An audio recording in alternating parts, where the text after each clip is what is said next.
Praise the Lord. இந்த நாளிலே நாம் தெரிந்து கொள்கிற தேவனுடைய வார்த்தை எபிரேயர் புத்தகம் 2ஆம் அதிகாரம் 11ஆம் வசனம்.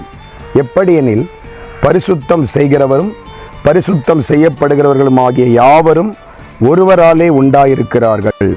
இது நிமித்தம் அவர்களை சகோதரர் என்று சொல்ல அவர் வெட்கப்படாமல். நம்மை சகோதரன் சகோதரி என்று சொல்ல தேவன் ஒரு நாளும் வெட்கப்படுகிறதில்லை. ஆண்டவருக்கு ஸ்தோத்திரம். ஏன் தெரியுமா? ஒரே பிதாவாகிய தேவனால் நம் எல்லாரும் உண்டாக்கப்பட்டிருக்கிறபடியினாலே, ஆண்டவராகிய இயேசு கிறிஸ்து நம்மை போல மனிதனாய் பிறந்தபடியினாலே ஆண்டவர் நம்மை சகோதரன் சகோதரன் என்று சொல்ல வெட்கப்படுகிறதில்லையாம். இந்த உலகத்தில் ஒரு சொந்த சகோதரன் கூட தன்னுடைய சகோதரனை சகோதரன் என்று சொல்லிக்கொள்ள வெட்கப்படுகிறான். ஒரு தகப்பன் ஒருவேளை ஒரு எளிமையான சாதாரணமான வேலையை செய்தால் இவரை என் தகப்பன் என்று சொல்லிக்கொள்ள உலகம் வெட்கப்படுகிறது. அம்மா சரியா படிக்காதவங்களா இருந்தால் இவங்க என் அம்மா என்று சொல்லிக்கொள்ள பிள்ளைகள் வெட்கப்படுறாங்க.